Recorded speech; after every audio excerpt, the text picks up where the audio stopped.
Hello, third grade, and welcome to Unit 5, Week 2. Let's go ahead and get started with our vocabulary. Your first word is the word jubilant.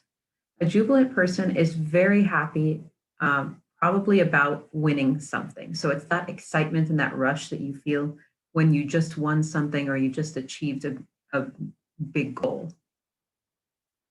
Your next word is the word remained, and remained means to be left in a place. So if you remained in your seat, that means you stayed there. If the basketball remained in the court after the game was over, that means it was left there. Next, we have the word tinkering. And tinkering, it means to, when you're kind of playing around with something to fix it. So it's not that you're doing something in a specific way. You're kind of checking all the little things. You're trying out different things to figure out how to fix it. You don't have a specific set of steps that you're following. Next, we have the word frustration. Frustration is a feeling you have when you're upset, when things are not working out the way you want them to, and you think you've tried everything. You feel frustrated, or you have feelings of frustration. Next, we have the word gazing. So gazing means you're looking at something for a long time. So you might be gazing at the stars, or you might be gazing at a beautiful waterfall or a hummingbird. So gazing just means to look at something for kind of a long time. Next, we have the word conservation.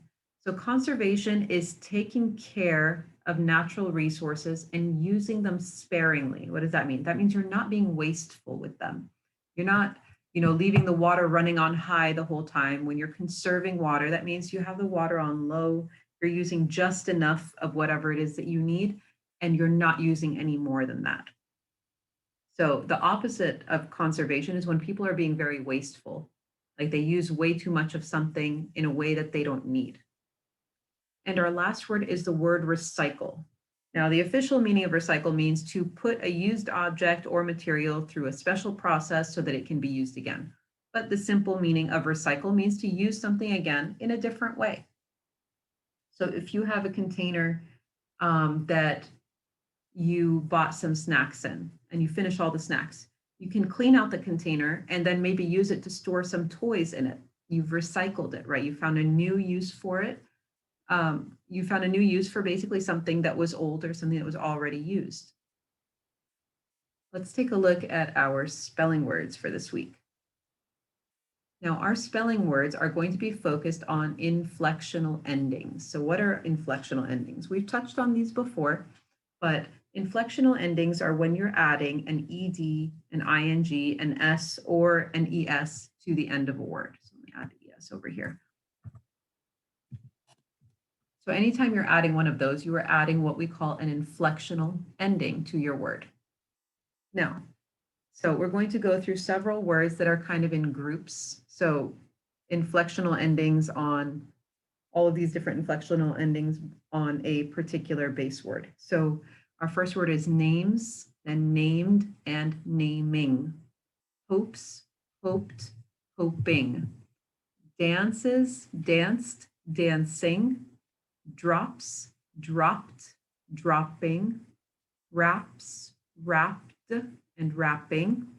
Basketball, airplane, birthday, driving, and traded.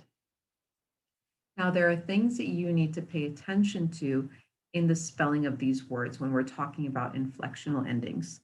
So, like we said, inflectional endings are word parts that are added to the end of a base word. Sometimes they will show the tense. So if it's past tense or present tense, if it ends with an ed, we know it's past tense. S or es or ing can be referring to present tense. So we have a couple rules that we need to follow. Now, before you add an ed or an ing to some verbs with a short vowel sound in them, we have to double the final consonant. So the word stir, short vowel sound, ends with a consonant letter. If it ends with a consonant letter, we are going to double that consonant letter before we add ed or ing. If we're adding s, we just add the s by itself. So stirs, stirred with 2 R's, or stirring with 2 R's. Same thing for chat. Chat becomes chats, like she chats with her friend. we just add an S, but she chatted, 2 T's, or chatting, also 2 T's. Same thing with the word trip. So notice the short vowel sound, I, ah, I. Short vowel sounds that end with a consonant, you're doubling that final consonant. So trip becomes tripped, or sorry, trips, or tripped, 2 P's, or tripping, also 2 P's. So before you add the ed or the ing to a word that ends with a vowel and then a consonant, making a short vowel sound, you double that last consonant. Now, before adding ed or ing to some verbs that have a long vowel sound, which means they end with a silent e, you're going to drop that silent e. You're going to get rid of it. So bake, for adding an S, you only add the S. So bake becomes bakes. If we're saying baked, like past tense, we're adding the ed. You can drop that e and then add an ed. If we're adding ing, again, we drop the e and we just add the ing. So baked is baked, and baking is baking. So the final e that was on the original word is gone now. Same thing for the word chase. So notice these long vowel sounds in these words. So chase becomes chases. Since it already has an e at the end of it, we just add the s. Now, when we're saying chased or chasing, we keep the chas and we drop that silent e. We add an ed or we add an ing. So chased or chasing. Same thing with the word race. Races, just add an s onto the end of it. For raced, raced, we drop the e that was in the original word and we add the ed combination, and we drop the silent e that was in the original word and we add the ing combination. Now, sometimes you have a word that ends with a Y. Now, this isn't in your spelling words, but this is something that you are going to see or you're going to notice while you're reading. So if your word ends with a consonant letter and the letter Y, so remember, a consonant is anything that's not a vowel. So hurry, carry, study. You change that Y to an I before you add ED or IES. Or sorry, you change that Y to, you change that Y to an I before you add the ES or the ED. So hurry becomes hurries, HURRIES, so that Y became an I, or HURRIED, that Y became an I. Now, if you're adding ing, you just throw the ing onto the end of the original word. You don't change anything. So hurry and hurrying, same spelling, just plus the ing. Hurry, you drop the Y, you turn it into an I before you make it hurries or hurried. So same thing for carry. Carries and carried, Y becomes an I, then you add the ES or ED. Study, same thing. Y becomes an I before you add the ES or the ED. So you can go back and revisit these tables when you're going through your words. You'll notice that we had these patterns showing up here. So hope is your base word, right? HOPE. We added just an S onto the end of it. But when we added an ED, we did HOP. We dropped the E that was in the original word and we added ED. We dropped the E in the original word and added ing to make hoping. For doubling that final consonant, we have like in the word drop. So drops is the original word. Dropped, before we add the ED, we doubled that consonant and then added the ED. Same thing, doubled the consonant, then added the ing. That same rule is applying for the word wraps, wrapped, and wrapping.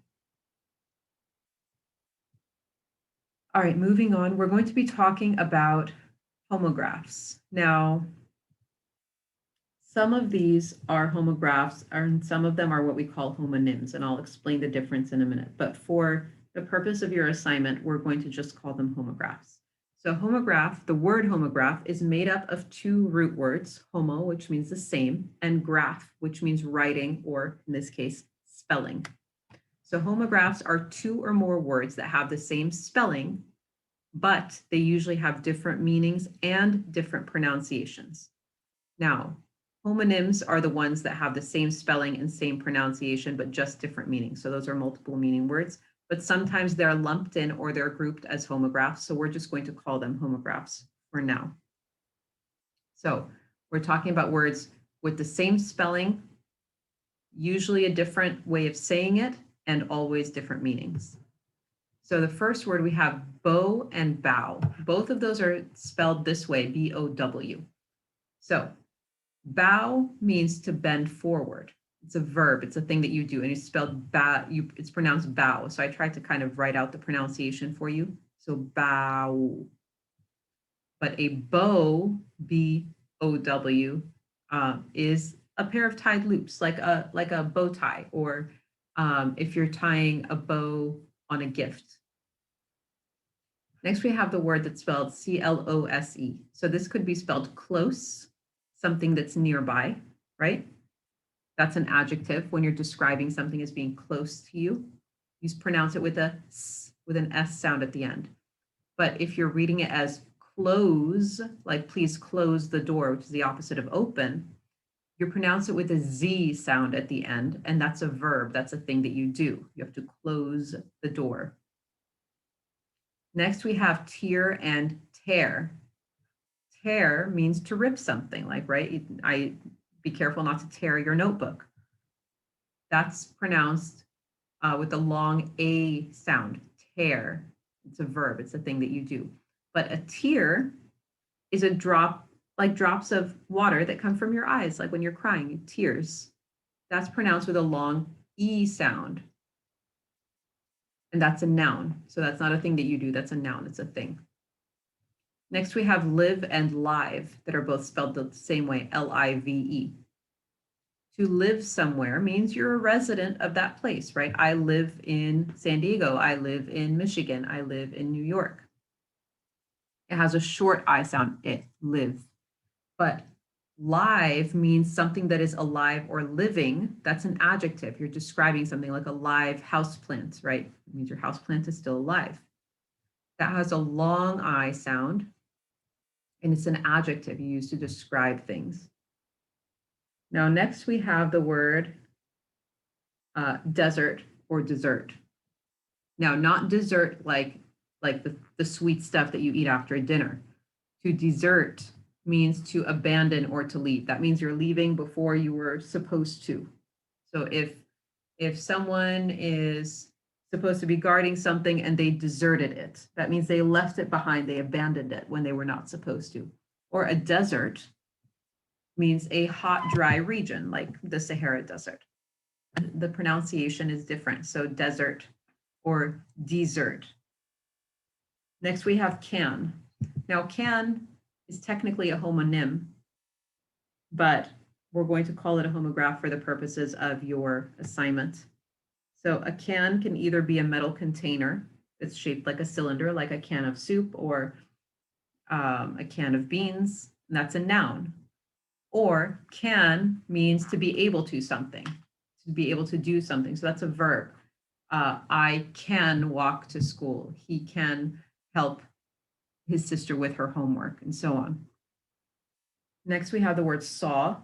So saw can either be the past tense of see, like seeing with your eyes. That's a verb. I saw a beautiful rainbow. Or a saw, which is a noun, is a tool that's used for cutting. A lot of times it's used for cutting wood, not words. And our last example is the word row.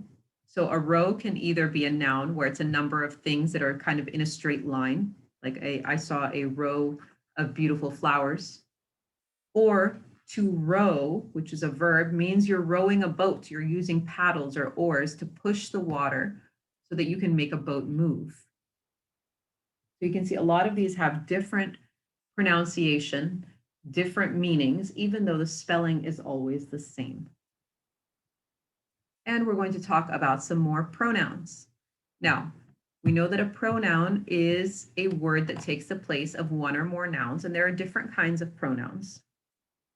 Now, a pronoun needs to match the noun that it's replacing in both number and gender. So what does that mean? If you're talking about a boy or a man, you use he or him. If you're talking about a girl or a woman, you use she or her. If you're talking about a group of people, you use they or them. If you're talking about yourself and other people, That's plural also, right? Because more than one. You say we or us. Now, a personal pronoun refers to a person, place, or thing. So some personal pronouns are I, you, he, she, it, they, we, us, them, him, or her. Those are all personal pronouns. They're taking the place of a noun. Now, these are broken into two groups or two categories called subject pronouns that are found in the subject or the beginning of the sentence, and object pronouns, which are found towards the end or in the predicate of a sentence. And there are differences. So subject pronouns are what you usually start a sentence with. So I, you, he, she, it, we, they. I went to the park. You went to the park. He went to the park. She went to the park. It was at the park. We were at the park. They were at the park. Now, object pronouns are found towards the end of a sentence. We don't say me was at the park.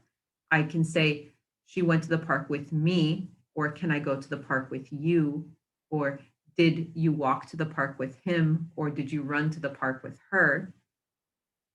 Or do you know where the dog buried it, about his bone or whatever? Or do you want to come with us, or we went with them?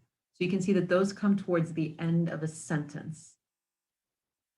Now, for most present tense verbs, when you're using a singular pronoun, like he, she, it, you add an S or an ES to the verb. So he runs, she reads, it plays. So those are for singular pronouns. You add an S or an ES to the end. Now, if it's a plural pronoun or the word I, you do not add an S or ES. You walk, they dig, we write, I talk. You don't add an S or an ES to the end of that. I forgot to add the I. Sorry, guys. And I put them into a nice little table for you down here. So it's easy to read, it's color-coded. The singular ones are all the light-colored ones, the plural ones are all the dark-colored ones. The subject pronouns are in blue, the object pronouns are in this pinkish red color. So I am going to the park, or come to the park with me. So I and me are both talking about me. You can be used in the beginning or the end of a sentence. That's talking about you. He or him are both talking about a boy or a man. She or her are both talking about a girl or a woman. So she writes silly stories, or the book is with her. Depending on where it is in the sentence, you're going to be using a different form. It stays the same depending on where it is, regardless of where it is in the sentence. We and us go together, right? Because it's talking about myself and someone or someone's else. So either myself and one other person, or myself and more than one other person. You, when we're using it in plural form, it's like if I'm talking to a group. So I can say, third graders, you can line up. So I'm talking to a group of third graders, a plural. They and them also goes together. So they will ride their bikes. Do you want to ride with them? So you can see that depending on where it is in the sentence, we're going to be using a different form of that same word. So this table is hopefully going to come in handy for you guys. You can revisit it as often as you need. Let's go ahead and jump into our stories for this week. And your first story is called Bravo, Tavo. So this is a fun story. I think you guys are going to enjoy it. It's a realistic fiction story. Now remember, we talked about realistic fiction before. It's a fictional story, so it's made up, but it has all of the elements and all of the parts of it that can be real. So it's about people that could be real. It has things in the story happening that can be real. It's in a setting or a place that could be real. So let's go ahead and listen to Bravo, Tavo. Genre: realistic fiction. Bravo, Tavo by Brian Munir. Illustrated by Perky Edgerton. Essential question: how can we reuse what we already have? Read about how Tavo finds a way to reuse an old pair of sneakers. Dribble, flip, dribble, boing. The ball bounced off the hoop. Tavo had missed again. He bent down to fix the duct tape flapping around his patched sneakers. The tape held the soles to what remained of the canvas tops. But Tavo wasn't easily discouraged. He was excited, for he had the whole summer to practice before the regular basketball season started. Tavo had seen the NBA games on the new satellite TV at the village store, and he wanted to play ball like one of those big American players. He imagined that one day he too would have a great basketball name, a name like Air or Magic. But for now he was just Tavo, Gustavo II, named after his father. "If only I had new sneakers," Tavo said to himself as he tucked the ball under his arm and started up the path toward home. "Then I'd play better." The ground crunched beneath his shoes, leaving trails of dust. The mountainside stretched before him, a patchwork of plowed fields separated by the remnants of ancient irrigation ditches called zanjes. It reminded him of the quilt on his bed, but in shades of brown. Tavo looked down at his frayed sneakers and kicked at the parched earth. "If only I had new sneakers," he muttered again. When he reached home, Tavo found his father poking around the old zanje, the ancient irrigation ditch, which ran along the edge of their field. Gustavo was always tinkering with something. Today he was putting up yet another scarecrow. "Papa, look! Look at my sneakers. They are turning into sandals. I bet you can't fix them anymore," said Tavo. "Tavo, I've told you this already," Gustavo replied wearily. "We can't afford new sneakers right now. Not until the rains come." "Sure," Tavo thought in frustration. "And then I'll have to wait for the corn to grow, then to dry on the stalk, then to be harvested, then to be brought to the molino, to be ground into flour, then to be sold in the market. The basketball season will be over by then."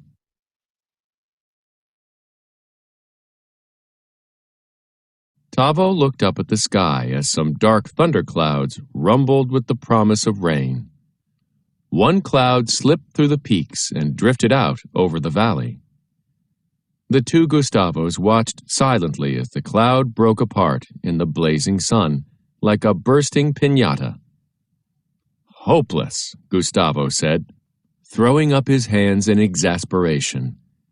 "There is only one thing left to do. I have a plan, and I'm going to present it at the meeting tonight." The villagers had been called to an emergency meeting to discuss the drought. As the two Gustavos neared the village square, they could hear that the meeting had already begun. To Tavo's surprise, his father marched right up to the front and faced the crowd. "We cannot wait for the rains to begin," he said. "Our ancestors knew the solution. The solution is in the zanjes. We must dig them up again, up into the mountains until we reach the ancient source of the water." "Gustavo," the mayor said, pausing for effect, "go talk to your scarecrows." The crowd burst into laughter. "If the zanjes worked so well in the past, why did our ancestors stop using them?" The mayor puffed up his chest and poked his finger in the air. "We must move forward, not backward." Gustavo abruptly turned and walked out. Tavo ran after him, his back burning with embarrassment.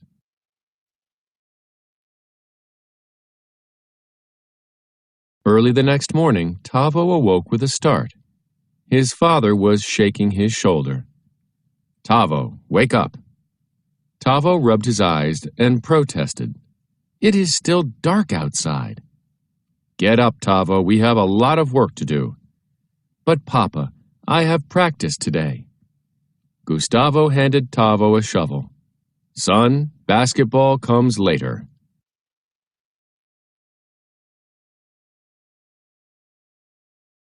The two Gustavos started work at the edge of their field. All day long they shoveled out the silt that had filled in the ancient zanje. When night finally came, Tavo slumped into bed, every bone in his body aching. They began all over again the next morning, digging and digging and digging some more. Hours turned into days. Days turned into weeks as father and son slowly worked their way up the mountain. There was one house high up in the mountain. It belonged to an old widow. Tavo had heard strange stories about her. "Is it true what they say about her? That she is a bruja, a witch?" he asked his father nervously. "Tavo," his father laughed. "Don't believe everything you hear. Senora Rosa is just a widow. People are always suspicious of anyone who is different." "Senora Rosa?" Gustavo called out. There was no answer, but in the yard they saw a patchwork quilt draped over a chair. A needle dangling from a silver thread swayed in the air. As they left, Gustavo carved a channel to connect Senora Rosa's small garden to the main zanje. He turned toward Tavo with a mischievous smile. "Even witches need water." Higher and higher they continued to dig. Weeks passed this way, and Tavo's muscles no longer ached from the hard work. One day the two Gustavos worked their way up into a shadowy ravine near the top of the mountain. Under their feet, the ground was soggy and green. "We did it, Tavo. We found the spring," Gustavo cried. With triumph, they cleared away the debris, and the water bubbled forth down the arid mountainside. Jubilant, they danced in its wake. Down, down, down, splashing along. Down, down, down, until the water reached their thirsty field. As they whooped and hollered, Tavo felt the cool mud squishing between his toes. In his excitement, Tavo's ragged sneakers had slipped off his feet, and now they were lost somewhere in the muddy waters.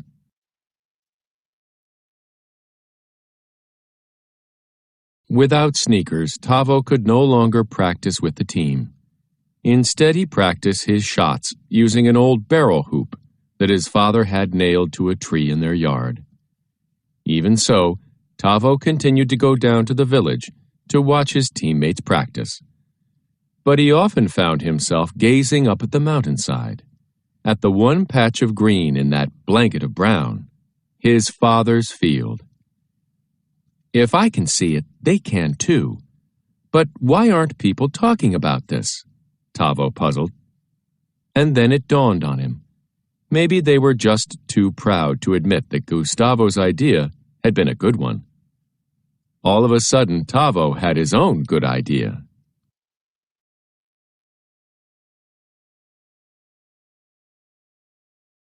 The next morning, Tavo got up early and walked toward their field, a machete in hand. At the edge of the field, he stopped and stared in amazement. There in front of him were his missing sneakers. The duct tape was gone, but so were the holes. His sneakers had been beautifully patched. He recognized the fabric and the silver thread. "Senora Rosa," he whispered aloud. He laced the sneakers on, and his feet began to tingle.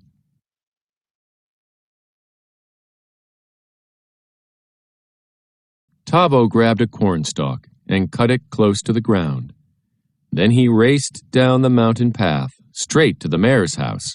With the magic sneakers on his feet, he felt as if he could fly. Though it was still early, Tavo eagerly knocked on the door. The mayor opened it, blinking sleepily in the morning light. Tavo raised the stalk high, but he didn't say anything. Then the mayor let out a sigh, his face softening. "Yes, Tavo, yes, I see it. I believe it's time we all see your father's field." For the next several weeks, Gustavo was much in demand, helping the other villagers connect their own fields to the main zanje, and Tavo rejoined his teammates on the basketball court for the first game of the season. From midcourt, Tavo could see his father, sitting in a place of honor next to the mayor. Then the game began.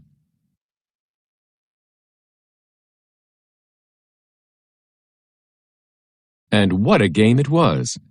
1 minute, Tavo's team was ahead, and the next minute, behind.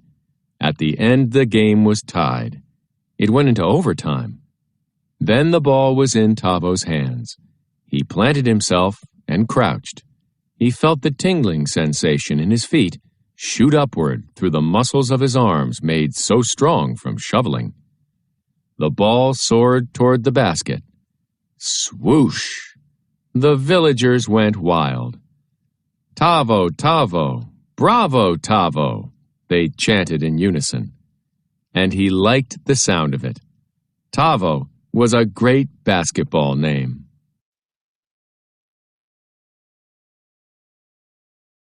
It was late by the time the two Gustavos started up the mountain toward home.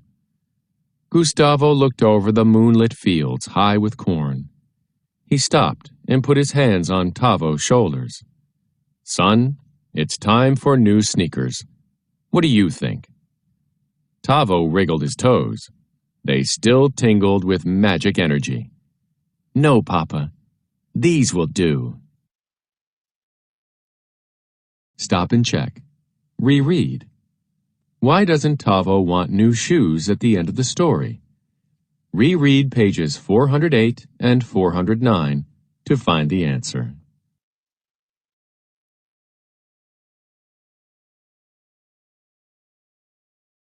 Genre: expository text. Directions. Compare texts. Read to find out how some artists reuse everyday materials. Trash into art. One person's junk is another person's treasure. That is what some artists think. They look in garbage dumpsters or trash cans for old sheets of aluminum, plastic bottles, and computer parts. Alexander Calder, Miwa Koizumi,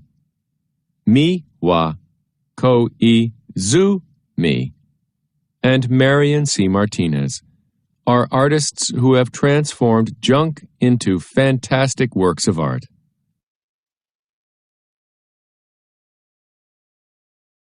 Alexander Calder's giant mobiles. In the 1950s, the sculptor and artist Alexander Calder had a big problem. He wanted to build gigantic mobiles, from metal. A mobile is a moving sculpture. It hangs from a ceiling. It sways and moves when people touch it. Most metals were much too heavy to move the way Calder wanted. Calder solved his problem by recycling aluminum from the bodies of old airplanes. The aluminum came in large sheets.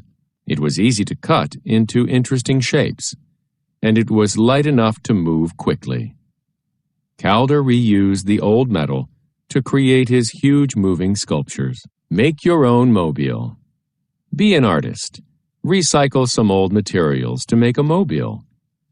Materials: wire hanger, string, scissors, old objects. 1. Gather old objects that are light enough to hang from a string. Try old CDs, small plastic toys, parts of old plastic bottles or paper cutouts. 2. Ask an adult to help you bend the hanger into the shape you want. 3. Keep the shape of the hook for hanging the mobile. 4. Cut different lengths of string. 5. Tie each object to one end of a string. Tie the other end of string to the hanger. 6. Hang the mobile up and give it a spin. Artists can make mobiles from many different kinds of recycled objects.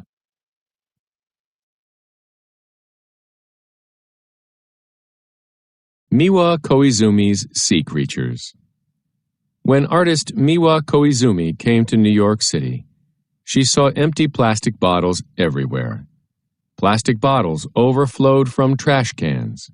They littered the streets. She decided to use some of these bottles in her art. Today, Koizumi cuts and melts the plastic bottles into shapes. Then she attaches the shapes to each other to create forms that look like sea animals. She hangs them so that they seem to be swimming. Koizumi changes bits of old plastic into fantastic floating sea creatures. To Koizumi, finding art materials in the trash was only natural. People have hunted for materials to reuse since ancient times. Even animals reuse bits of junk. Birds build nests with old scraps of fabric and discarded materials.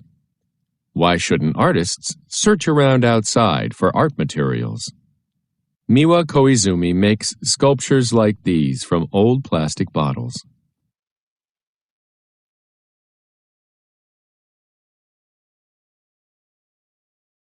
Marion C. Martinez's high-tech art. Almost 25 years ago, New Mexico artist Marion C. Martinez opened up her computer to fix it. She made a big discovery. The circuit boards and wires inside the machine were beautiful. Martinez asked herself, "How can I use these amazing designs in my art?" Soon she began collecting computer circuit boards and other electronics from the trash. Martinez recycled these electronic parts. She made them into fabulous jewelry and wall sculptures. Now the artist Marion Martinez is also helping the earth by recycling. And she is turning computer parts into art. Now that's real conservation. Every year people throw away billions of plastic bottles. They toss out millions of tons of old electronics. They get rid of old machinery. Alex Calder, Miwa Koizumi, and Marion C. Martinez have helped recycle these bits of trash. Marion C. Martinez made this bear pin from old computer parts.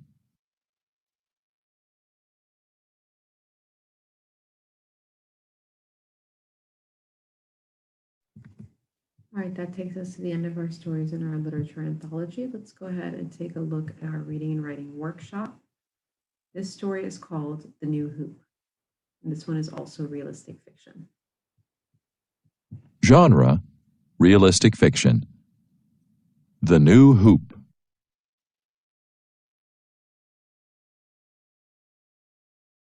Marco gazed at the basketball hoop and threw the ball up. It whizzed through the air. "Score!" he shouted as the ball fell through with a swish. "You won this time, but I'll beat you next time, Marco," said Kim as the two friends made their way home. "I wish we could play at home, too, instead of only at school. It's not fair." The basketball hoop in their neighborhood park had been ruined when a tree fell and crushed it. "My dad says the parks department doesn't have enough money to buy a new hoop yet," grumbled Marco in frustration. "I feel so discouraged," said Kim. "I guess there's nothing we can do." Marco and Kim walked past the city's recycling center. They waved at the manager, Mr. Morse. His job was to separate the plastic, paper, and metal items people brought to him. He was transferring cardboard from an overflowing bin into large, empty containers.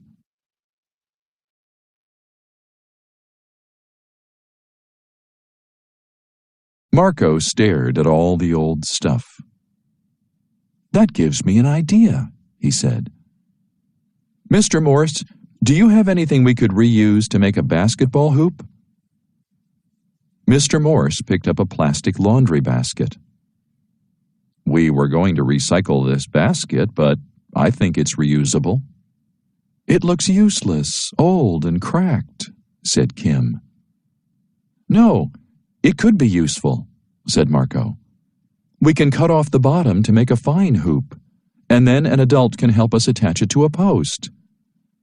Kim frowned. "I want a new basketball hoop," she said. "Not someone else's hand-me-down." "Why?" wondered Marco. "Reusing things is a great way to practice conservation. It stops waste." "I guess we can try," said Kim, "but I still don't believe it will be as good as a new one." They took the basket to Marco's house. His older brother, Victor, got some leftover wood from an old building project. Together they tinkered with the materials and made a post and a backboard. When Marco went to attach the basket to the backboard, he found his two cats napping in it. "I see someone has found a way to reuse the basket already," he laughed. He let them sleep a few minutes longer.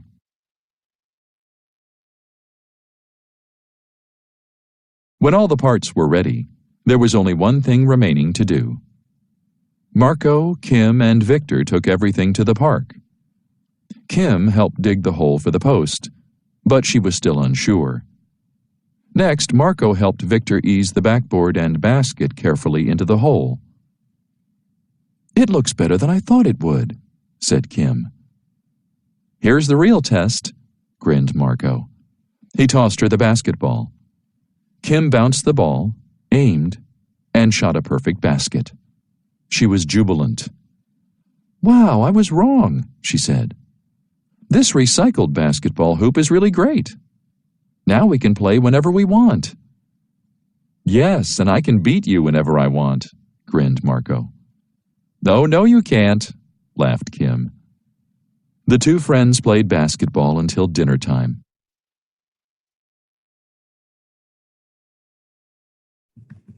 All right, that takes us to the end of our stories. Let's go over our comprehension strategy and skill for this week. So we're going over again the comprehension strategy of summarizing. Remember, we said when you summarize, you're just sharing the important parts of something with someone. So if you're telling your friend about a really nice movie that you watched, you summarize it. So you tell them just the important parts of the movie. Now, the point of view again is when the words that the character uses to show you how they think or feel about something. So the point of view is those thoughts and those feelings and those opinions of the person that's speaking or of a particular character in a story. Summarize. When you summarize, you retell the most important events in the story. Use events to help you summarize the new hoop. Find text evidence. You may not know why Kim and Marco feel frustrated and discouraged. Reread and identify important story events. Then summarize them in your own words. Marco gazed at the basketball hoop and threw the ball up. It whizzed through the air. "Score!" he shouted as the ball fell through with a swish. "You won this time, but I'll beat you next time, Marco," said Kim as the two friends made their way home. "I wish we could play at home, too, instead of only at school. It's not fair." The basketball hoop in their neighborhood park had been ruined when a tree fell and crushed it. "My dad says the parks department doesn't have enough money to buy a new hoop yet," grumbled Marco in frustration. "I feel so discouraged," said Kim. "I guess there's nothing we can do." I read that Kim said she wished she could play ball at home. The basketball hoop was broken, and there was no money to fix it. Marco grumbled. Kim said she felt discouraged. These details help me summarize. Kim and Marco are frustrated because they can't play basketball in their neighborhood.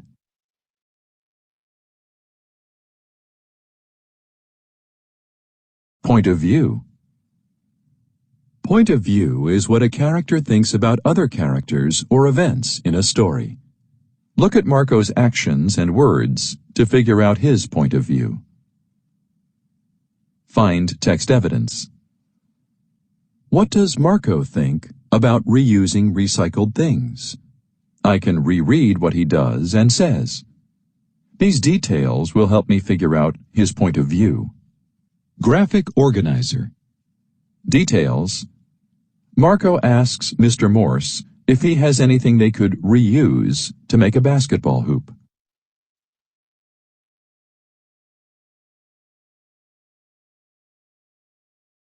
Realistic fiction. The new hoop is realistic fiction. Realistic fiction is a made-up story that could really happen. Has illustrations that give information about the characters, setting, and events. Find text evidence. I can tell that The New Hoop is realistic fiction. Marco and Kim have a problem to solve. That could happen in real life. There are also illustrations that give details about the characters and setting. Illustrations. Illustrations give you more details about the characters, setting, or events in a story.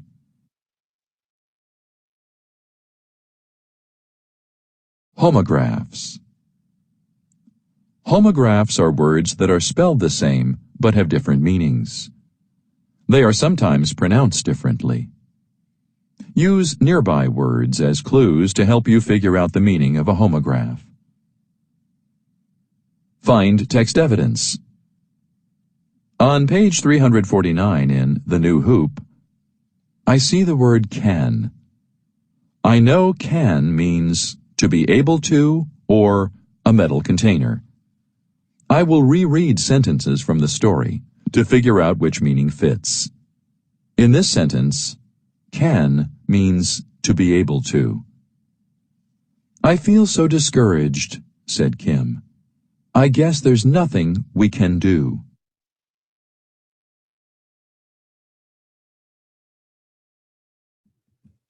All right, that takes us to the end of our notes. If you guys have any questions, definitely let me know. I hope you guys have an amazing day. Take care. Bye-bye.